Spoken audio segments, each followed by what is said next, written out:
صرح ساحرنا صرح ساحرنا صرح ساحرنا صرح ساحرنا صرح ساحرنا صرح ساحرنا تبادى. Bismillahirrahmanirrahim. Assalamualaikum warahmatullahi wabarakatuh. Waalaikumsalam warahmatullahi wabarakatuh. Alhamdulillah. Alhamdulillahilladzi hadana lihadza wa ma kunna linahtadiya laula an hadana Allah. Ashhadu an la ilaha illallah wahdahu la syarikalah wa ashhadu anna Muhammadan abduhu wa rasuluh alladzi la nabiyya ba'dah. Allahumma salli wa sallim ala nabiyyina Muhammad wa ala alihi wa ashabihi wa mawalah. Amma ba'd. Qala Allah subhanahu wa ta'ala fil Qur'anil Karim, A'udzu billahi minasy syaithanir rajim.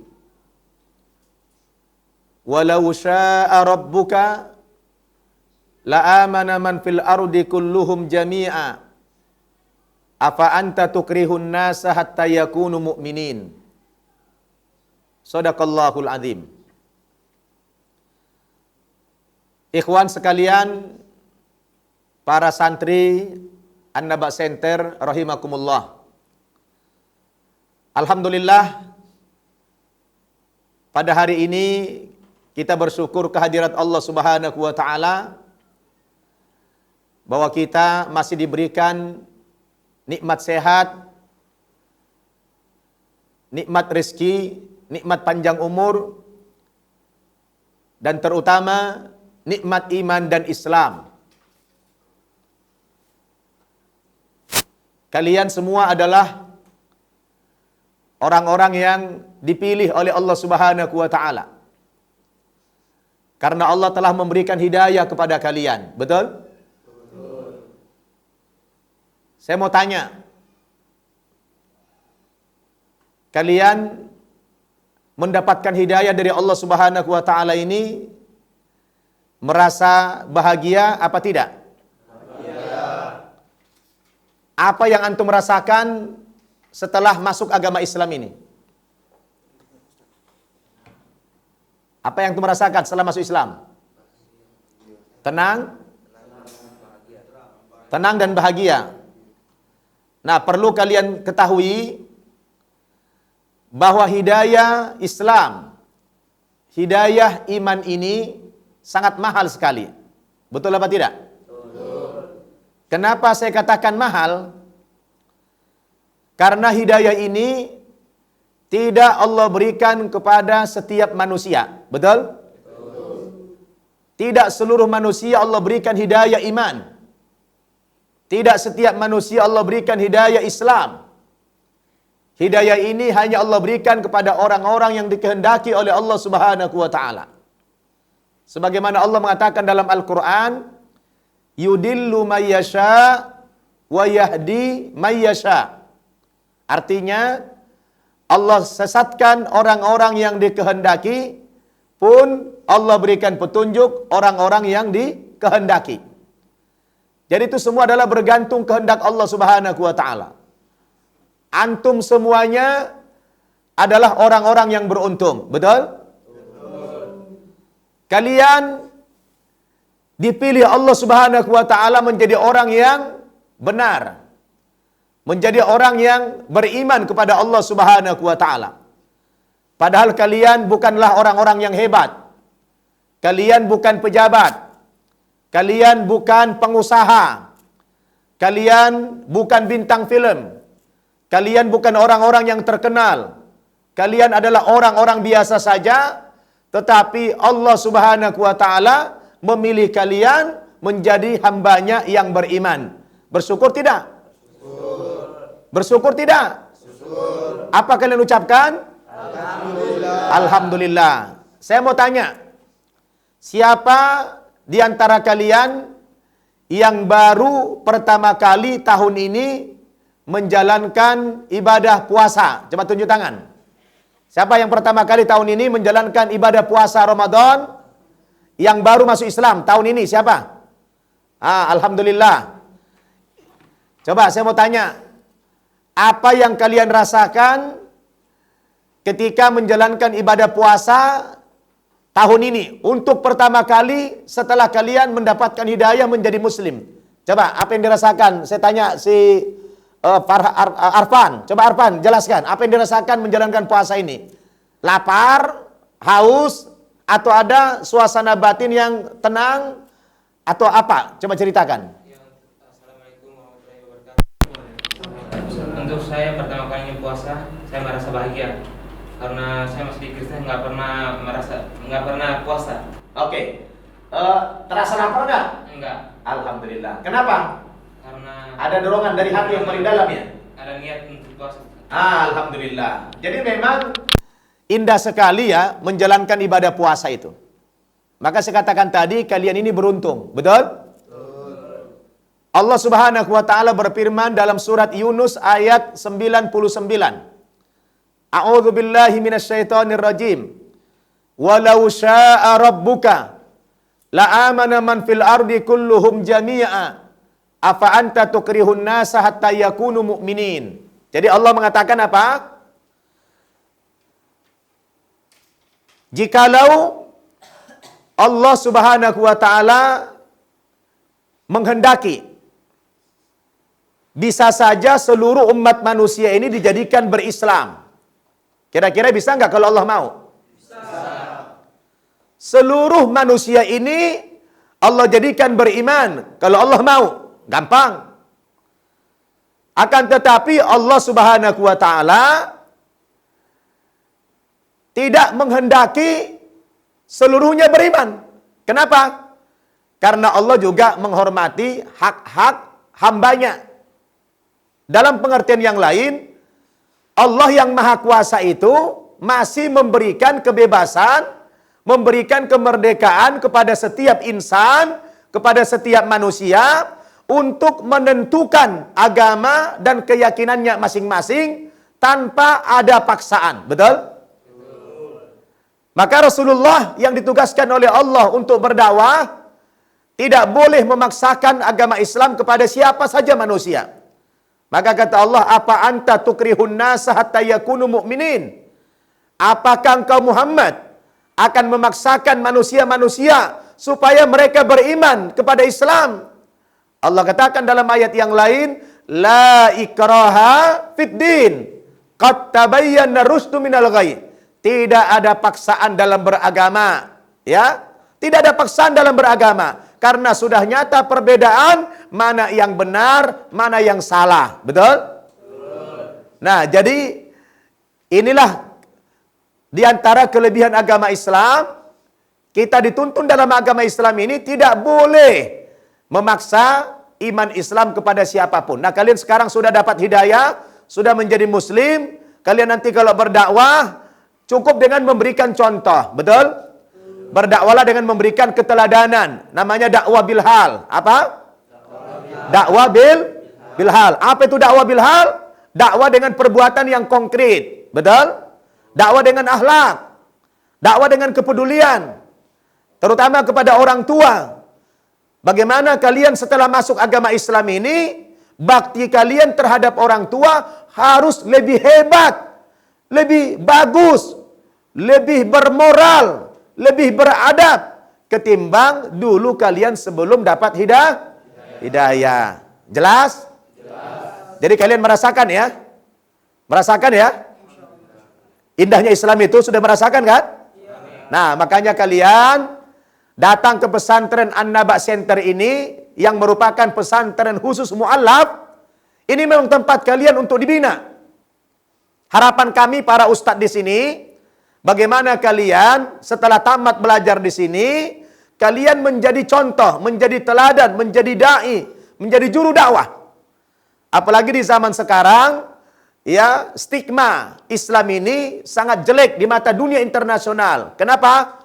Karena mungkin ada orang-orang Islam yang akhlaknya tidak baik. Betul?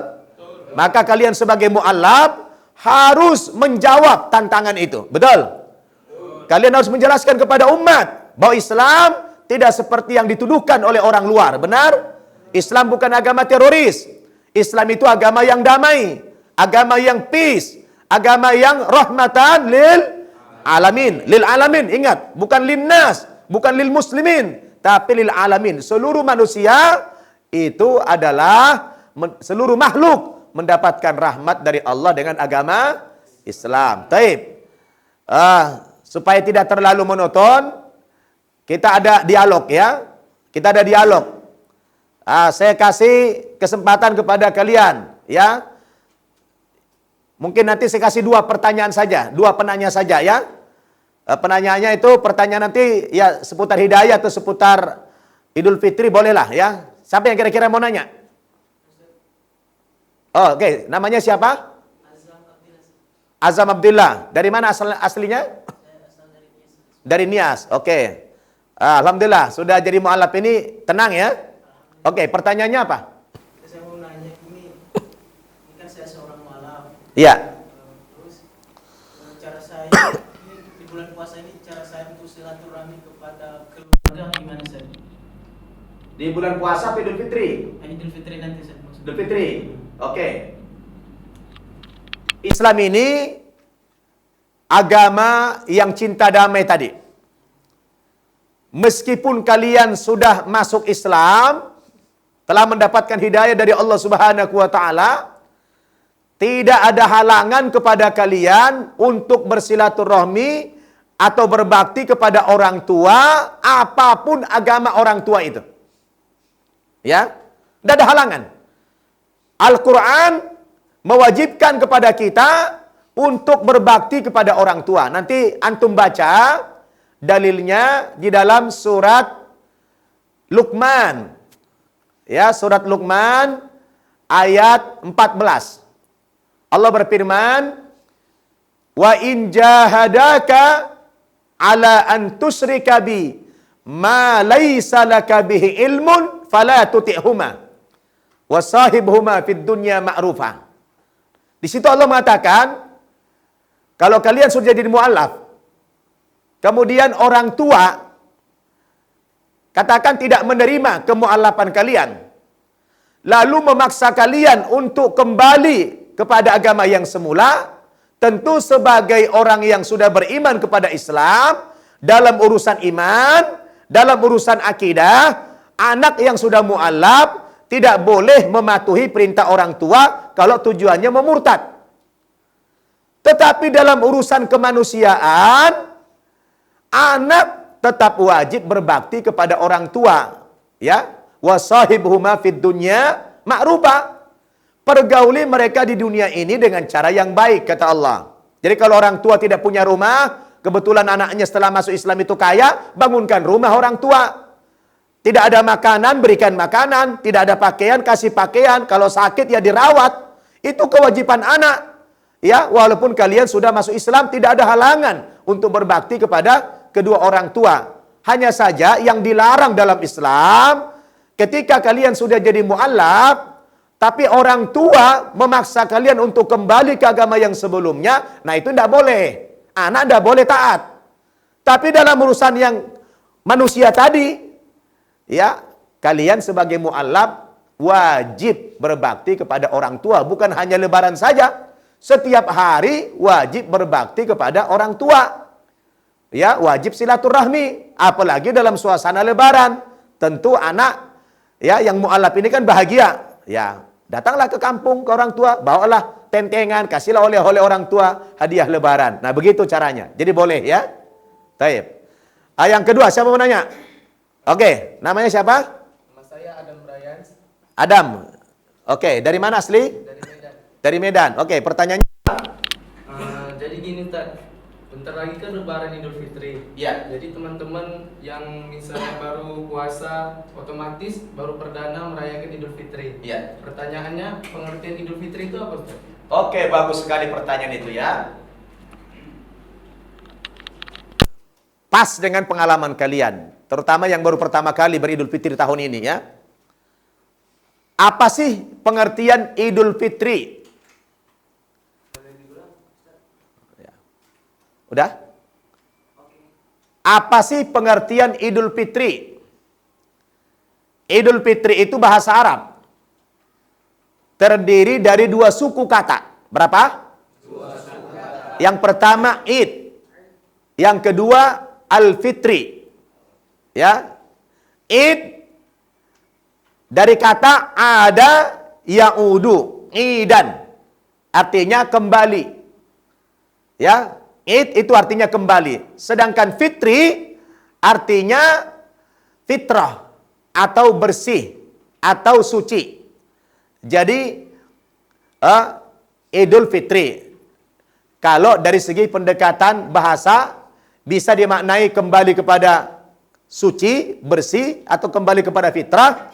Tapi yang lebih umum para ulama memaknai Idul Fitri itu adalah kembali berbuka.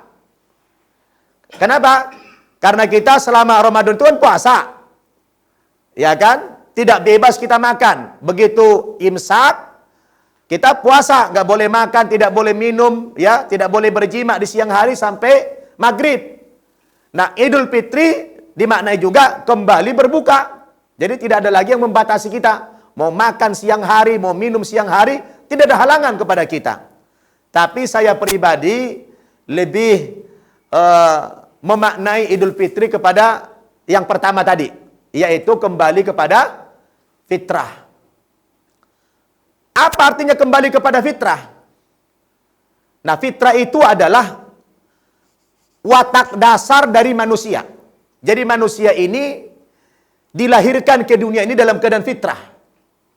Ya, dalam keadaan suci, dalam keadaan bersih, sebagaimana Rasul mengatakan, kullu mauludin yuladu alal fitrah. Setiap manusia itu yang lahir, siapa saja yang namanya manusia lahir ke dunia ini, dia dalam keadaan yang fitrah. Bersih, suci, tidak ada dosa. Sampai nanti dia akil balik. Ya, ini kata Rasul. Nah, jadi Idul Fitri ini artinya bagaimana pembinaan yang selama 1 bulan Ramadan ini menggembleng iman kita, membentuk jiwa kita. Nanti pada tanggal 1 Syawal itu diharapkan kita bisa kembali kepada aslinya. Aslinya kita apa?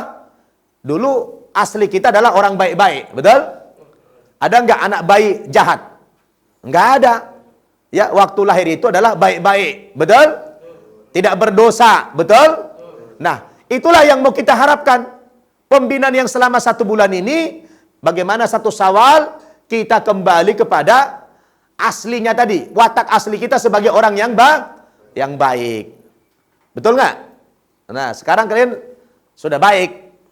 Tapi nanti kalau Idul Fitri lebih baik lagi, ya. Jadi kalian berusaha kembali kepada fitrah insaniyah, kembali kepada naluri kemanusiaan. Naluri kemanusiaan kita itu adalah baik, taat, tunduk, bersih, betul? Nah, inilah yang kita harapkan nanti kembali kepada fitrah. Jelas anak-anak sekalian? Jelas. Nah, jadi sekali lagi, hidayah itu mahal apa tidak? Allah berikan kepada seluruh manusia apa tidak? Nah, itu hanya Allah berikan kepada manusia pilihan. Ya, bisa Allah pilih dari pejabat, bisa juga dari rakyat jelata. Nah, kalian bukan pejabat, bukan pengusaha. Kalian rakyat biasa. Tapi Allah sayang kepada kalian, maka Allah memberikan hidayah. Alhamdulillah. Makanya kalian rawat hidayah itu ya. Bagaimana cara merawat hidayah? Kalian di sini dibina, digembleng, ya. Belajar Islam yang baik. Setelah kalian nanti belajar Islam, kalian harus mengamalkan dan mengajarkan, betul? Di sini kalian diajar apa? Baca Al-Quran, betul? Belajar Al-Quran, belajar hadis, belajar fikih, belajar akidah, belajar tauhid, belajar akhlak, belajar macam-macam, betul? Kesemuanya itu dalam rangka membentuk pribadi muslim yang kafah. Apa kafah? Muslim yang totalitas, muslim yang utuh, muslim yang berkepribadian, ya. Sehingga kita menjadi contoh teladan kepada manusia-manusia yang lain. Senang? Bersyukur? Oke, alhamdulillah. Nah, demikianlah anak-anakku sekalian, pada hari ini kita membahas tentang mahalnya hidayah. Apa?